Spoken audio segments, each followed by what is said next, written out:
Thank you, Kelly. I'm delighted to be here, delighted to see that we've attracted such a large group. It's been a great pleasure for me to participate with the folks at the Stanford Center on Longevity in the project that Secretary Cisneros has led and which has resulted in the book that will be released today. A very stimulating set of conversations and a terrific group of colleagues that came together for that project. As you've already heard, America is an aging society with more people over 60 than under 15. It's important to keep a couple things in mind about this.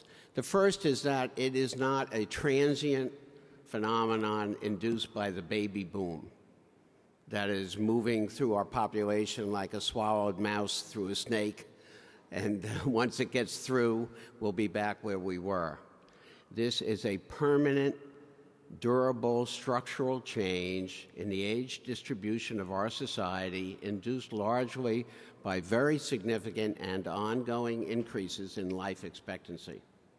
The baby boom exaggerates it, of course, just as it prevented it for a while because of the large number of people under 65 in that cohort. But this is a permanent change. The second thing about it is that the change is probably much greater than we have thought.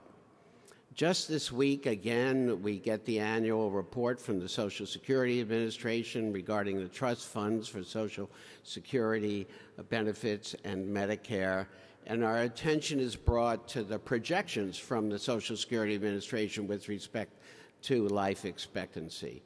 But it's quite clear now from the work of individual scholars and, in fact, from the technical advisory panel of the Social Security Administration, their own technical advisory experts, that the projections that are coming out from the administration have been and continue to be rather conservative.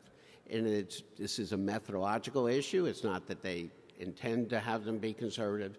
They have their rules, and they play very strictly by them. But it does look as if life expectancy in the United States may be even significantly greater 20 or 30 years from now than we had expected it would be. And that would mean that whatever changes there have been in the society are going to be much greater, and the need, therefore, is even more urgent for us to move quickly.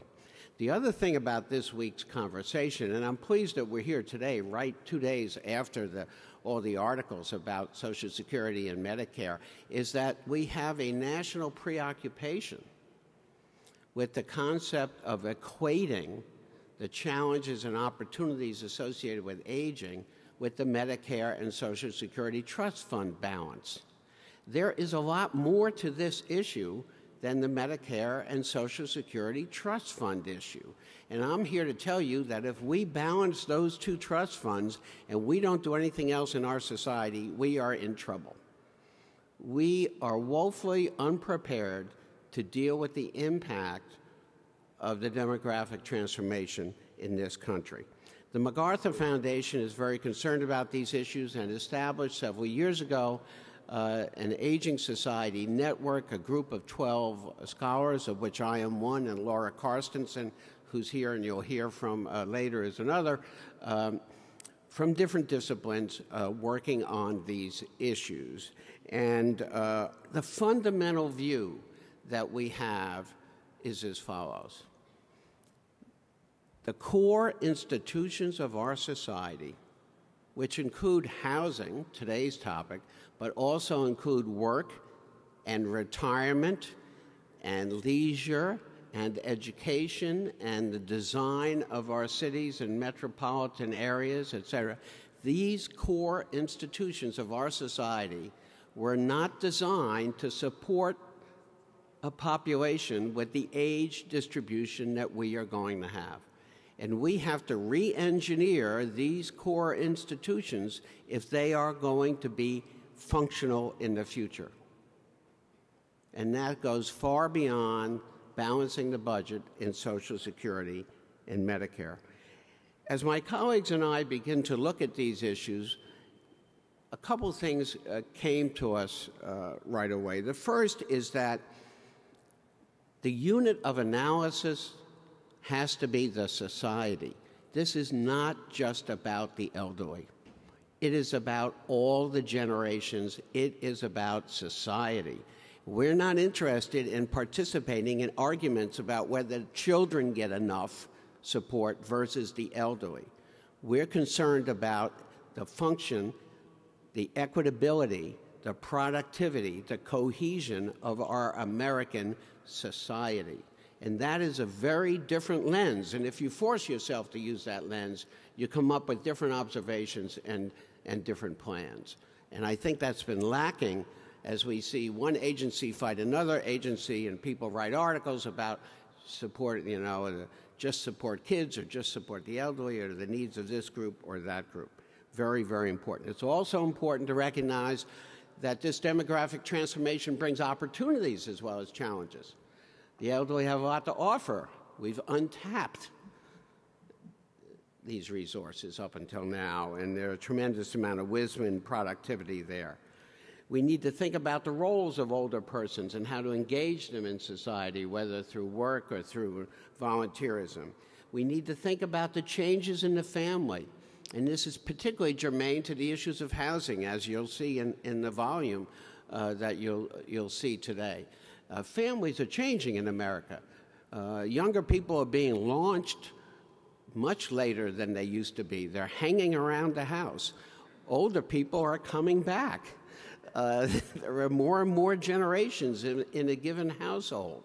This has major implications for housing issues as we go forward.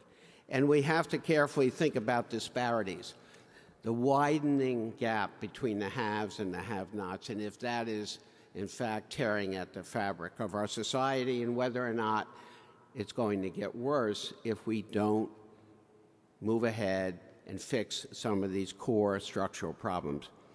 If we're successful, we'll have an equitable, productive, and cohesive society. If we fail, it will be ugly. We will have intergenerational tensions, some say warfare. We'll have scores of millions of older persons who are not engaged and not productive. We will have widening gaps. We will have aggravated the current age-segregated nature of our society would not have been successful in developing an age-integrated society. Now, the MacArthur Foundation, in addition to working on this project, has extended its interest in aging and housing, and has recently awarded over $2.5 million to scholars at Ohio State University, University of Syracuse, University of Michigan, and Leading Age here in Washington, to work and conduct research in a number of policy-relevant areas that relate to aging and housing. And these are new grants that have just been announced, and I'd like to just for a minute give you a sense of the kind of work that's going to be done under this program. One of the projects looks at reverse mortgages and their role in financial security, well-being, and independence. Another of the projects, excuse me, looks at the impact of affordability of housing and what's happened during the recession, how it's influenced different racial and ethnic groups, how it's influenced intergenerational transfers of time and financial resources. The third project adopts a masterpiece living model. One of the precursors, a precursor to the network I'm involved with now, was a successful aging network. And that network developed a model of successful aging, led by Robert Kahn, who is a member of the network, and others. And Masterpiece Living is a development of an actual program that has been proven to be effective in continuing care retirement communities. And this project that I'm mentioning now, including Dr. Kahn, who's in his 90s and still a productive researcher at the University of Michigan, will extend that model to affordable housing communities in addition to the CCRCs that it's been effective in. That's a very significant potential target population. As someone who participated in the development of the Successful Aging Project years ago, I find that very exciting and very rewarding. And lastly, a very interesting project that's going to be run by Robin Stone here at Leading Age. We've long felt that if you added significant health services to affordable housing or housing for the elderly, that combination had significant added value, that it would enhance the health status of individuals, it would reduce healthcare utilization and costs, but that has never been proven. And there are skeptics. There seem to be more skeptics these days about everything than there were before, but there are skeptics with respect to this, and this is obviously an expensive proposition. And Dr. Stone and her colleagues will be evaluating this and developing empirical evidence to test the hypothesis. So the foundation is delighted to be a partner with these scholars. It's delighted to have the opportunity to support the network's work that relates to housing and an aging society in general, and it is especially pleased to have been able to participate in the important project that Secretary Cisneros has led. Thank you very much.